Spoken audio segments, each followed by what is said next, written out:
Hello, everyone, and welcome back to RHAP's coverage of the summit. I'm your host, Taran Armstrong, and with me today, it's Chappell. How you doing, Chappell? Taran, I'm okay. It's a sad day though. It's a sad day. We lost one of the goats, one of the people that has been I think one of the standout characters of the season. We got to pour one out for my girl Amy here. It's been a tough loss. So we're going to get through this. I know we are. I'm very excited to talk about it. Yeah, I really felt like she was in it for the long haul. But this is the end for Amy. A bit of a send off there as she gets to sort of talk through her journey. But it was also the end for old Dusty as well.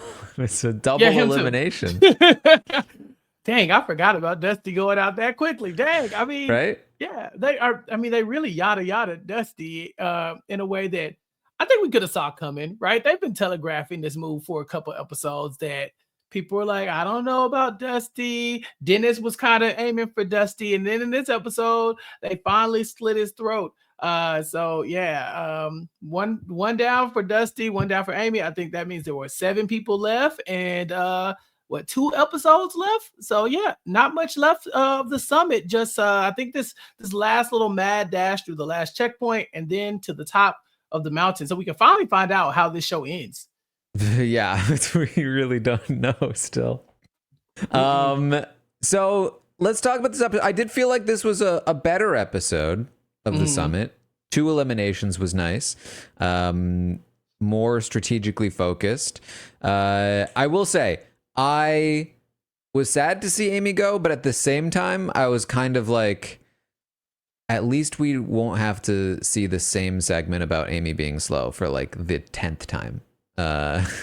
Yeah. No, big agree. Big agree. I think that, and you and I have been workshopping the summit all throughout the season, trying to figure out the things that you can make better or worse. And I really think that the show, it does lean into you getting rid of slower people. Like although a lot of them are doing this, like, oh, well, this person could be a threat. This person's very likable. We should vote them out. We don't know why. Maybe they have more information than we have at this point. But as far as we know, voting out the slower people is like what the actual strategy should be. You got a time limit. If you think that you're not going to make the time limit, obviously you want to vote out the slower people. I think what the show should be doing is incentivizing or even like just giving a little bit more power to the slower people. I feel like Amy is never going to be one of the faster people, right? So like about 3 episodes ago, it was locked in that she is the weakest link when it comes to how fast she can get up this mountain. She's not going to get any faster. The mountain's getting harder. She's not going to get any more athletic. If anything, she's just going to get more tired and more hungry. Give her something to save herself. I've talked about immunity, some type of advantage, anything to where when the writing's on the wall, your back is up against the wall, and you know that you could be next. I just really felt like Amy didn't have much room to play. What could she done to save herself? I'm just personally sick of them complaining about how slow Amy is when they've made every single checkpoint. Yeah, she even said it. She said, "Have we missed the checkpoint yet?" I was like, "She's making points. She is Right. making points. Like, what's the problem? We're making it on time. Y'all just tired of rushing me, but we made it." It's constant complaining for what we've seen. Zero ramifications. Yeah, It's been fine. no, it was like Amy's slowing us down. We still made it, but she was slowing us down, and that's annoying. I'm like, that's it. So that's what I'm saying. Throw Amy a bone. Give her something else, because she's like, I came out here. I'm older than a lot of you. I'm less athletic than a lot of you. But if that's the case, you just need to make this a hiking competition with climbers that from around the world who climb mountains all the time. Like, why would Amy, somebody who's probably not equipped to do something like this, why would she want to play this game if you're not going to help her out at all? So I was with Amy. Very sad to see her go here. Yeah. Yeah, so I mean, I say this was a slightly, I think, better episode. I think partly because they focused more on strategy, partly because there were 2 eliminations and there was some salty people, and I like that. But I will say, I mean, I've been waiting since Bo. You know this. I've been waiting since Bo for them to murder another player. Mm-hmm. And I was very underwhelmed by the murdering of Dusty. It wasn't even a murder. It was just like, hey, we ran out of supplies and you can't have any. But I would have But much even that would have preferred been them to fine like, if they had been like, "Oh, sorry, we ran out of supplies, but ooh, now, but like halfway up, and now you got to go." Like, you know what? Like, oh, yeah, sorry, you have to have the shoddy supplies. They might yeah. break on the way up. Sorry. Remember Amy's rope? Yeah, yeah, something like that. Or even a safety chain. Taryn, if they had gotten like if Theron had gotten all the supplies and had to pass them down, and we got to Mm. slowly watch the realization on Dusty's face as he realized, like, oh God, it's me. Like that would have been more suspenseful than just giving Theron all the power and saying, you gotta make the cut. What did you think about that as the twist anyway? That the Mountains Keeper is like, I'm gonna pick one person to execute one of you, and that person is just the fastest person to get to the bag. This really just felt like an afterthought to me. This Yeah. really just felt like we haven't gotten rid of enough people. Mm, It's just like, who makes it to the bag first? Just eliminate someone. yeah. Yeah. Just pick There's no somebody. creativity to this at all. Like, Mm, you've spent all this money, you have all this production happening, you're climbing a mountain, you can't put a little bit of creativity into your murderings. Like, come on. He literally just stood there and was like, yeah, so sorry, Dusty. It's like you have a safety chain. Like, yeah. there's so many more ways you could make this more dramatic and interesting. And it just felt like the absolute bare minimum. Yeah, I would have even liked a vote here or something like that. I just think that putting this pressure on Theron it's kind of interesting because you kind of wonder what he's going to do. But from a TV standpoint, like you said, there could have been so much more suspense to this. Make it to where they're all going to their spot and Dusty just gets to the bag and it's empty. That's what I would have liked. Like everybody's like, "Come on, Dusty, you can do it." He's like, "There's no supplies," and they're like, "Yeah, we know." By Dusty. It's like they're just like Right? waving at him. Like something like that to where Dusty, the realization has to like, oh wow, they really screwed me. Darren really screwed me. I just they're doing like the bare minimum here. When we really had the dramatics, I don't think they knew what they had with the bow boot.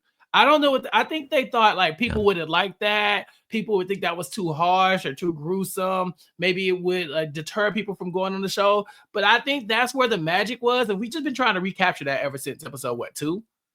Think about like a movie that is Mm-hmm. about a journey up a mountain, and there's like a villain, and the villain is like secretly gonna leave somebody behind and murder them because of whatever reason. And instead of doing something dramatic like, Mufasa, being dropped off the cliff, you know what I mean, by Yes. Scar, it's like, oh, sorry. It's like, yeah, I'm voting you out, Mufasa. Sorry. Yeah. We're about to climb without you. Sorry. What? What? Yeah, sorry about that. Ooh. And then Yeah. he just walks away. Just That's abandoning my son, I guess. Okay. that's it. I guess I gotta go. You make a valid point there, and it's like I don't know.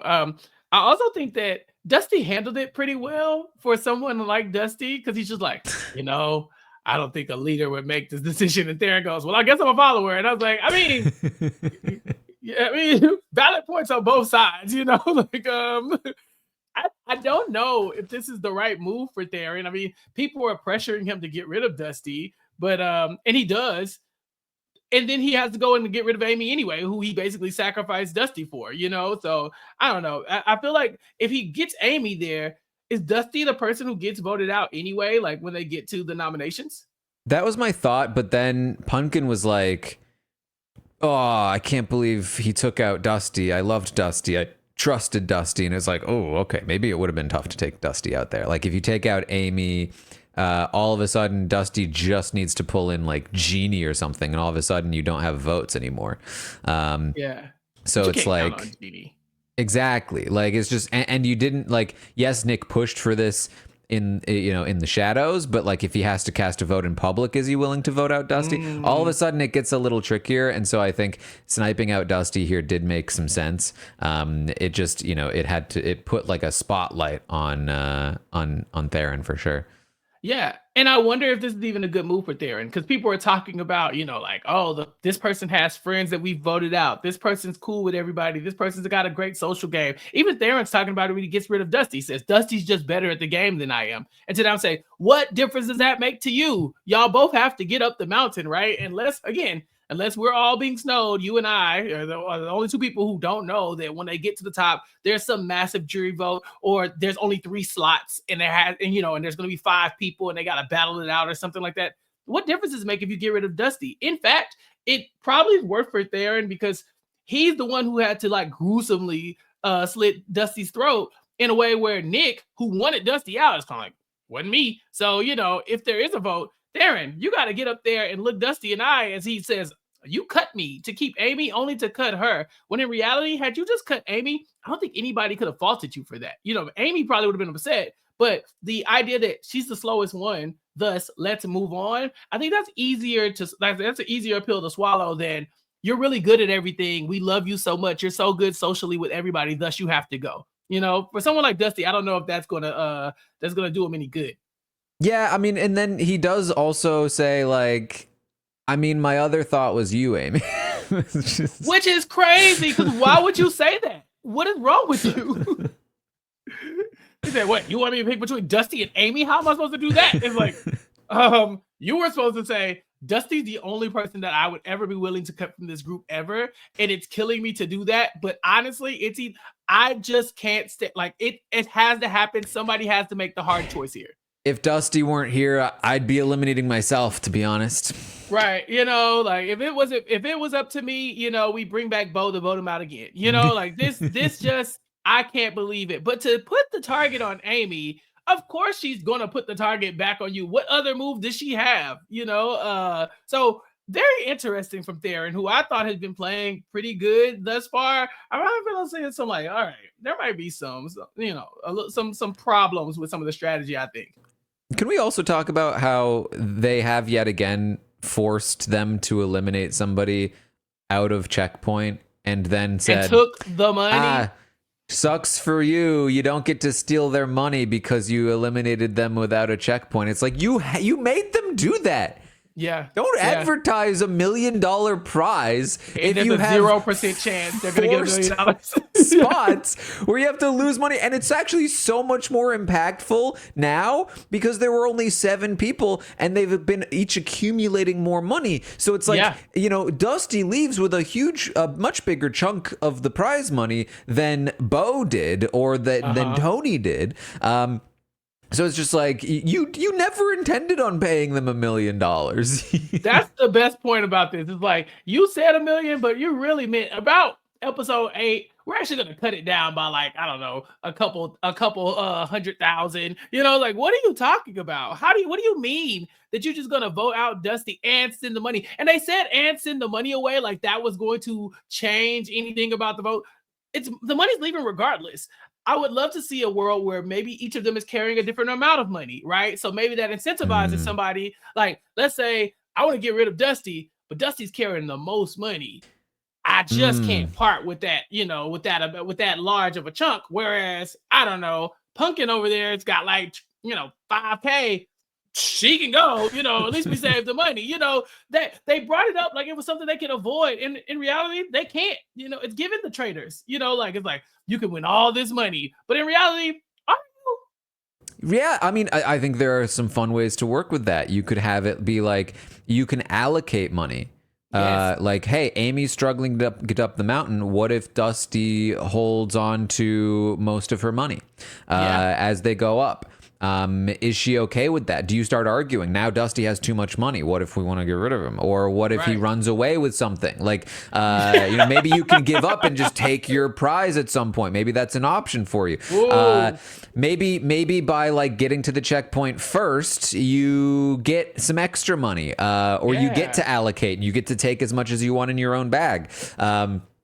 There's definitely things you could do with that that would then influence okay, you're holding a lot of money, which means stealing your money is a lot more appealing, but murdering you a lot less appealing. There's all kinds of things you can do there, but they're not really doing it. And they're also just not giving out $1 million. Don't even. They're not. Don't, why you lie to these people, man? These people are never getting $1 million. You, first of all, you already said they're splitting it amongst an undisclosed amount of people. So it could be split 2 ways. It could be split 6 ways. We don't know. I mean, we're down to the final 7 now? Oh, final 5, I think. 5 now, yeah. Final 5 now. So it's like, there's one more checkpoint. So at least one more person is going home. So it was never going to be $1 million for any one person. And then to go and say that we're going to have you vote out at least one person by force. 2 people, I think, have been voted out by force and murdered, basically, and their money was lost. And it's like, all right, well, if that's the case, then you should have just subtracted that amount from the grand total anyway and just said, here's what you're competing for. A chance to split this amount 4 ways or less. We really don't know. So I didn't like that. I didn't like that they brought it up either. Just or don't even talk just about the money. Give them a chance to okay, you've murdered Bo. His money went down the gulf with him. If you want his money, you can go get it, but it'll cost you time. And if you don't make it to the checkpoint, you'll have to murder another person and lose their money too. And once you hit the checkpoint, you can't recover. If once you miss a checkpoint, you can't recover the money anymore. Can't go back. So it's a cost benefit analysis, and it's like, okay, do we risk going down there and trying to get that money and then lose another bit of money, or can we get it and make it? And then all of a sudden it's like, well, who could go down? Who's fast enough? Do we have the actual speed to make it to the next checkpoint? Had Dusty. Yeah. Okay, so they can still save this, in my opinion. Next episode, you give them a fork in the road. You say, over there is your money, right? It's the Bo money, it's the Tony money, it's the Dusty money, and it's spread out. You know what I'm saying? Y'all can go over there. It's going to take you longer to go that route. You can still get to the top, but this is the harder route, right? It's claustrophobic. There's water. There's glaciers. All the kind of stuff that slows these people down normally. You got to traverse some stuff. You got to climb some stuff. But you can get the money back. Or you can go the safe route. And you can go with the amount that you have right now, go vote out somebody, and then just end up doing, whatever the end game is. I think you could still do that because it makes no sense for you to tell these people that there's this amount of money that they can get when mathematically it is impossible to get that amount of money. So let them win it back. Yeah, let him win it back. Again, there's all kinds of things. And the thing is, there's so much space in this show to do all kinds of things like this. There's so much time. They spend so long doing the same things every episode. And it's just like, you could be doing so many other things in this show. But they're not. It's even in the most basic of video games, right? You have a task, but in the meantime, you got to collect coins. You know what I'm saying? It's like, yeah, you could go straight to your task. You don't have to destroy all the villains. I'm thinking Crash Bandicoot, it's like, you don't have to get all those little apple things. You could just run around them. You go through the level and mind your own business. But don't you want that completion? Don't you want to get that 10 out of 10? Don't you want to get the most money that you can possibly get? Give them other little side quests during these things so that not only are they climbing and saying, hurry up, Amy, but they're also incentivized to be like, while she's doing that, I'm going to go do, XYZ in the meantime. And then I think that makes the game a little bit more robust because it does get a little one note. A lot of these episodes is just mountain and snow, walking, falling, and then vote out. And it's like, like you said, there's so much space, there's so much opportunity. I think we got to utilize this for season 2. I think they got to bring us in. I think we would look really good on that executive producer list. Like we could be right there, because I think we've had some really good ideas. After this season, I'm definitely going to go check out what the other, international versions of the summit are, the previous versions are, because they have to be doing more than this. This just feels like it's at the tip of the iceberg, for lack of a better word. For a second there, I thought you were going to say we would look really good next to Manu Bennett. That too. I don't know if we would look really good next to Manu. We probably would pale in comparison because that is a man. Like, as a grown ass man. I feel like it would be like we would be like in the background, and Manu Bennett would come back, and we'd be like whispering, and like, Manu, you say this to them, make them murder. Or actually, sorry, I'm doing it wrong. It'd be more like, Manu, can you just yeah.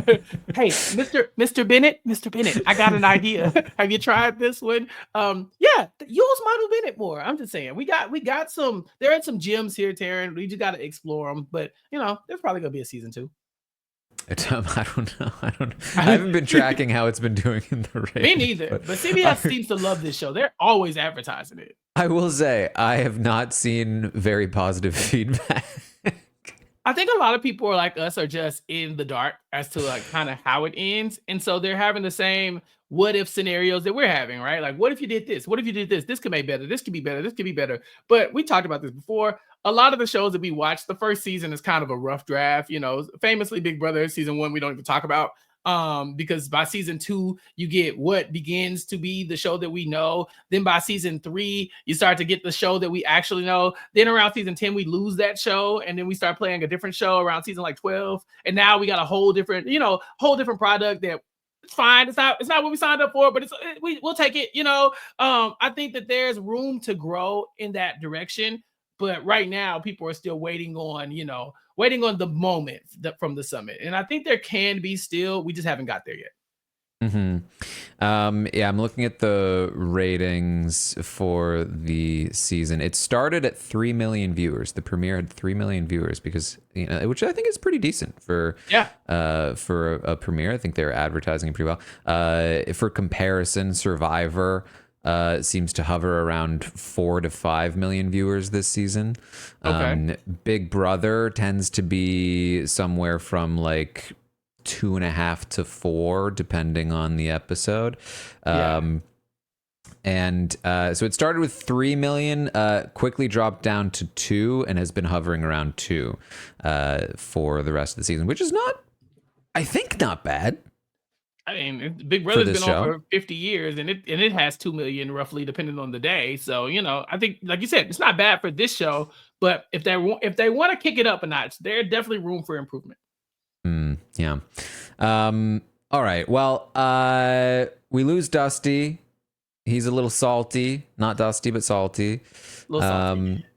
Maybe they could have used some of that salt with help with the snow, but then they climb some ice. Yeah. This is got the ice picks, you got the ice shoes. Do you have any insight onto how to best tackle an obstacle like this? I know you don't do the snowy stuff. I have seen some ice climbers. Some of them, there's a little bit of crossover for competitive ice climbing and regular climbing, rock climbing. But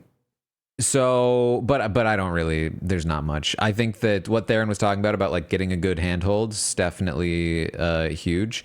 But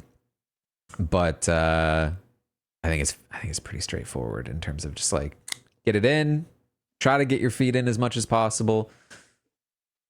Yeah. I don't want to say it can't be too hard, but these people just did it on their first try. You know what I'm saying? Like, even like as much as they complain about Amy, shout out to Amy. She killed it. They're like, she's going so slow, but she still did it. She didn't have like any ice climbing training before this. So to come at it just like raw off the skills that you have and climb it, they did a really good job. Again, people are complaining about Amy, but she didn't cause them to lose the checkpoint. It seemed a little scary, but aside from that, I thought they all did really well.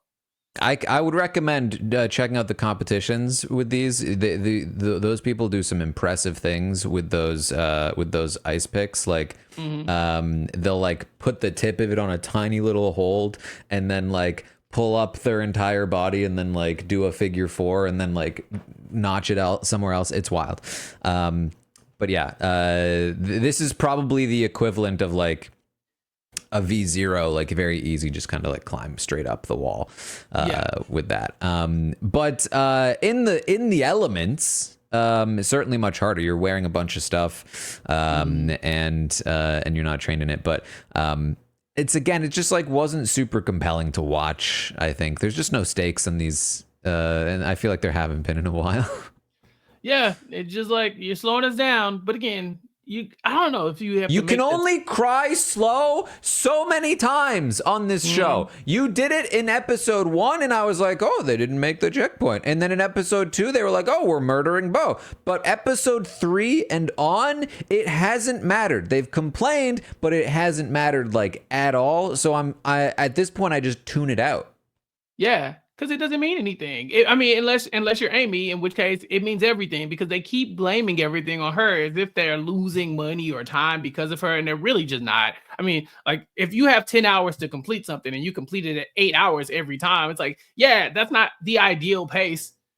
But but you still made it. You know what I'm saying? Like, what do you want? A gold star? You did it. So yeah, I was kind of annoyed for Amy throughout this. And I was very proud of her for managing to do the next obstacle. This little crevice thing, this crawl that they have to do, seems like that was really tough for her, considering she hasn't been too afraid of the heights, but she might be a little bit claustrophobic. Yeah. This was I mean, it was kind of fun watching them crawl through the opening, but then it was like, okay, now they're just crawling. Yeah. Yeah, like, but it's, again, I mean, it's impressive. I don't want to like undermine the impressiveness of these people accomplishing these feats. It's more so the sort of just like how it is shown in the episode, I think, could be more thrilling and fun.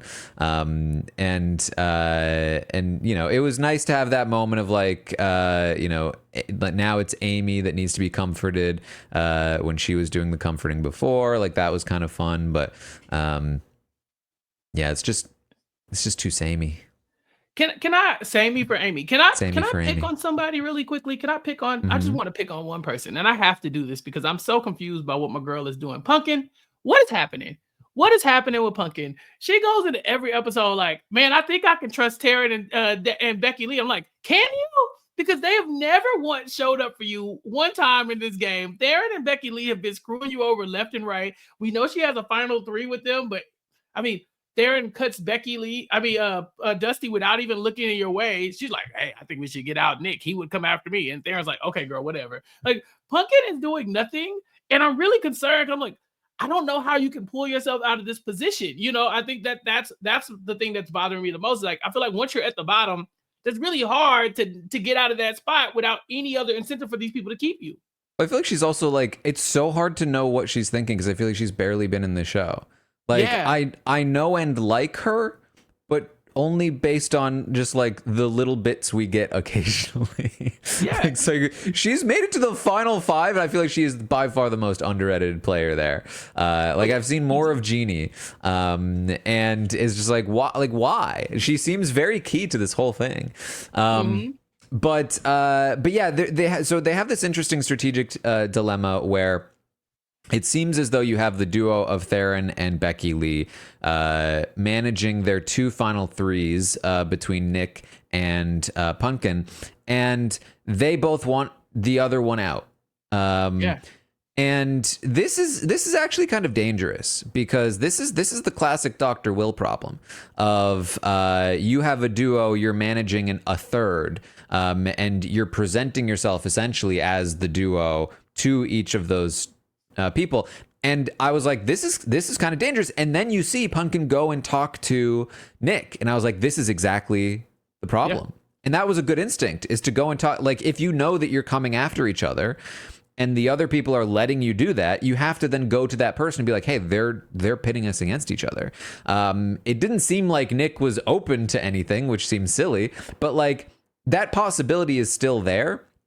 And I feel like that's a way through, again, depending on how this actually plays out. If there is a final 4 or a final 3, and you all just win, then like, who cares? Yeah, go to the end with them.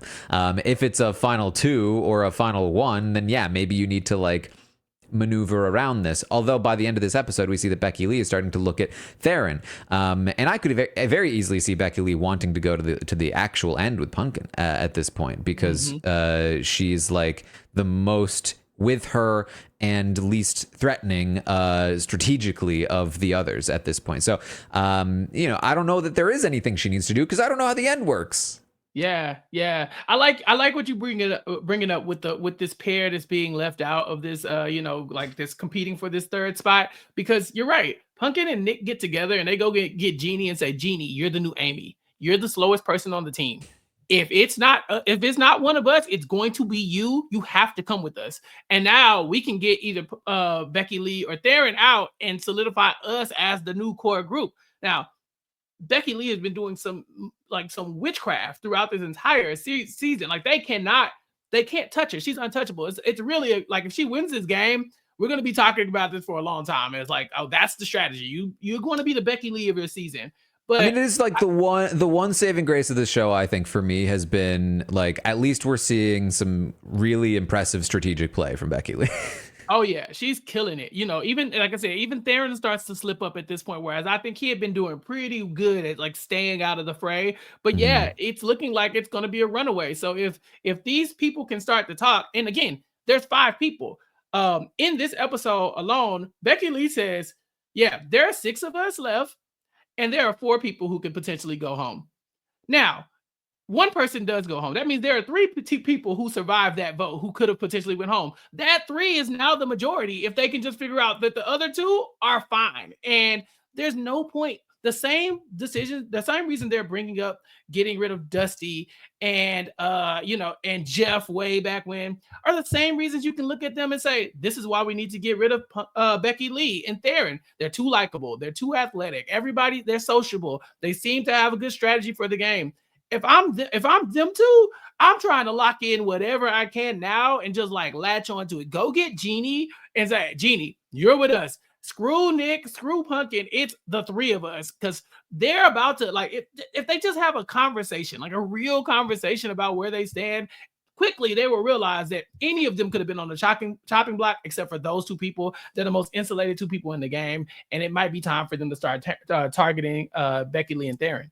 Yeah, I feel like the key to maintaining a majority, especially in the end game, is it's all about making people feel as safe as possible and secure, and like, hey, if I leave this, it makes me vulnerable.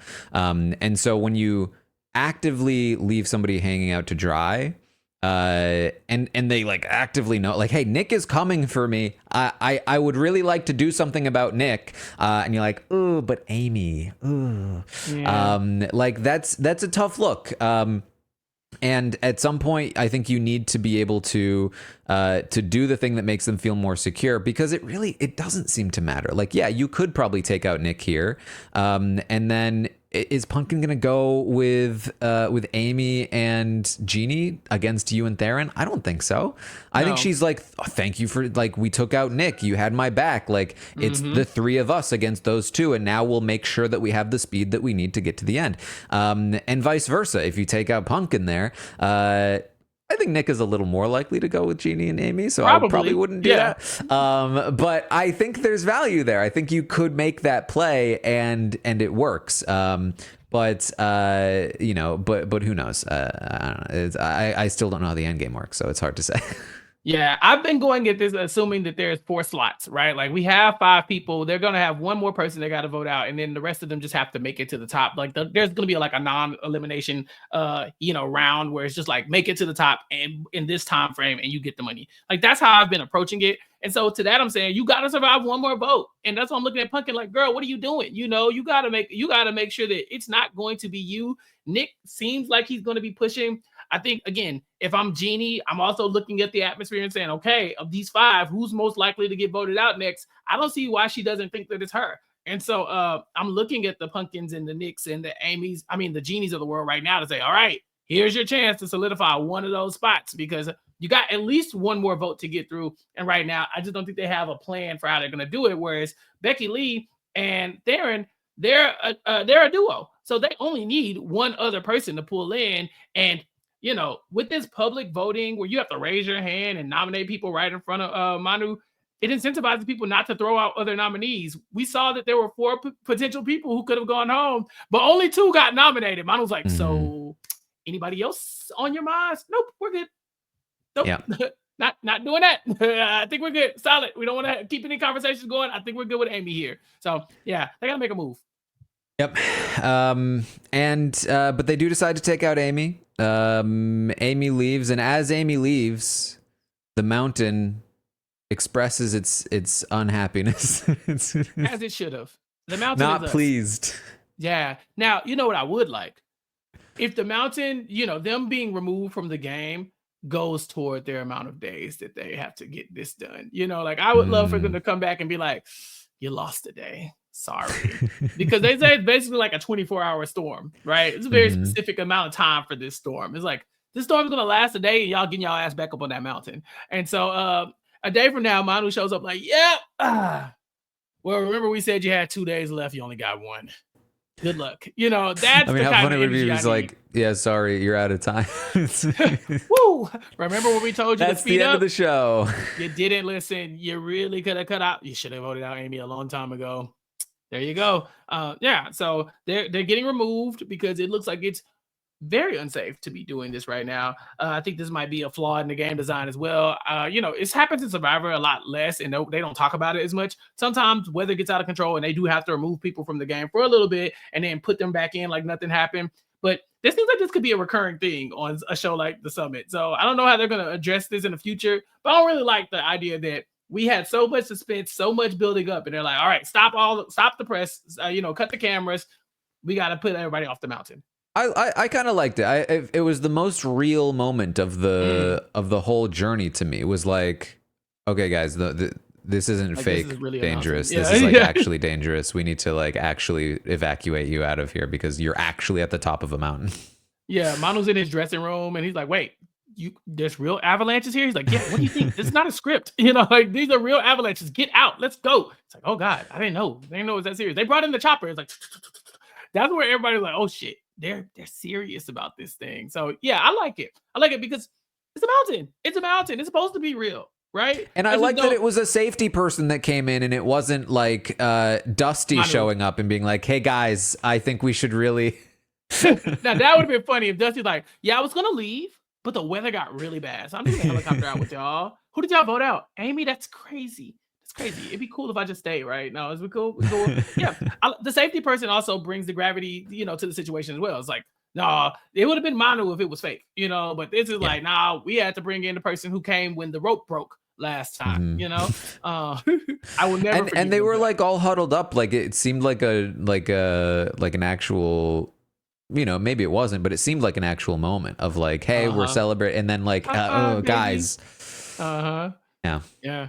No, gotta save these people's lives. It's getting bad. The weather is ridiculous. Like it's so cold, it's so windy. I think it was Becky Lee who was like, I don't even want to talk to these people right now. I feel that, if I get cold, just like let me die. Just let me shut down and just leave me alone. Step over my body. So yeah, that I think it's about time that they have to get these people off. But they're gonna have to put them back up there and say, all right, now you got to get to the top. And I feel like that even adds a little bit more suspense to the finale because if the weather was that bad to where we had to remove you from the game, I can only imagine what the terrain is going to be like on that mountain now that, we've had this storm. Also, for what it's worth, like this could have serious impact, a serious impact on the strategy. This is something that I've talked to players about before, like shows like The Traitors versus Big Brother. Big Brother, you're in it all the time. The Traitors, you're going home to a hotel. And you're kind of interacting with people outside of the context of the game, and that completely changes the way that you interact with them. And so in this world where like they're flying out to some other place where the game is theoretically off for 24 hours, like that's a spot where like you can start to interact with people in a way that you wouldn't if you were still in the game on the mountain being filmed. And that could be huge, especially in the end game, where things often get very locked in. So worth maybe tracking that as well. Yeah, it feels a little taboo to talk about the things that happen outside of when the cameras are rolling, but we know this in shows like Survivor, Big Brother, that even when they're in sequester for different situations, the game is still going on. They still bond with these people. All the Survivor players are giving their first impressions of players in Ponderosa before the game even starts. And they're like, I don't know, the guy with the beard, I don't know about him.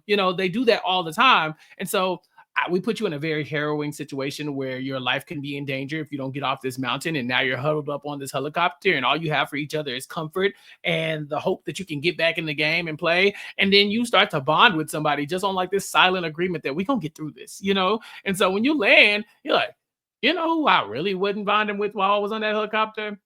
Nick. So like that kind of stuff can like really change the way you look at this. Yeah, I think so. I think if Oh man, I want to say it was Malcolm and Denise, right? They talk about this in Survivor Philippines. I think like Denise like fell in the water or something like that, or Malcolm fell in the water or something like that when they were getting off the boat to go to the tribal council. And they don't show this on the show, but that was like the moment that him and Denise locked it in. Like, oh no, we're there for each other, because that was such a scary event for them. Mhm. It was like they were unbreakable at that point until Denise decided to break it, you know?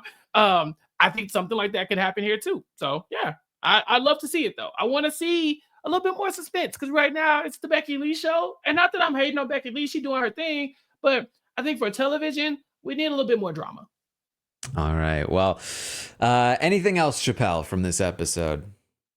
Who do you think is going to win the game? If you had to pick one person, if there's a solo winner, who do you think got it? If there's a solo, I feel like it has to be Becky Lee at this point. Yeah. Like I could see Taran. I feel like it can't be Punkin. She's just been too invisible. I feel like it's not super likely to be Nick. I think it could maybe be Nick, but that feels a little strange to me edit wise. And then Jeannie just it doesn't feel like it's Jeannie either. I feel like it would have to be Becky Lee or Taran if it's a single winner. Yeah, I agree. The one thing I've been playing with in my mind is the idea that maybe it is a jury vote, because they keep talking about who's socially good with who. And I'm thinking, even then, like Becky Lee sits next to Theron, she probably still beats Theron, especially after he's like his blunders in this episode, cut and dusty. He's going to lose that vote, pissing off Punkin repeatedly. He might lose that vote as well. So yeah, I'm starting to question, okay, what do we really know about the end game? And I don't know. I think this is Becky Lee's game to lose, and honestly, I wouldn't be mad at it. I think she played a masterful game thus far, and I would love to see her rewarded for that. Yeah. All right. Well, that is what we have for you then for episode 8 of the summit. Just 2 episodes left. We are almost through. We are almost at the top of the mountain. So stay tuned for more coverage of the summit. In the meantime, find me over on Twitch. Check out the postseason Big Brother coverage we had going on and all that good stuff. How about you, Chappell? What are you doing? Catch me on Recap Kickback. We are talking about different movies and television shows every week. Me and Mari and whoever our special guest is of the week. Last week we had Matt Scott on to talk about Tyler Perry's Beauty in Black on Netflix. This week we'll be talking about Cross, starring Aldous Hodge on Amazon Prime Video. And so check that out. And then check me out here on RHAP. Got other podcasts going on. Obviously, me and Jenny are talking about House of Villains, but Sasha and I have just started our coverage of The Sex Lives of College Girls Season 3. So we have our recap up for season 1 and 2 already, and then when season 3 starts on November 21st, we will be providing recaps for all of those episodes as well. So check us out, and then make sure you follow me on all social media platforms, including Blue Sky, at Recap Kickback. All right. Well, thank you all so much for joining us here today, and we will see all of you next time.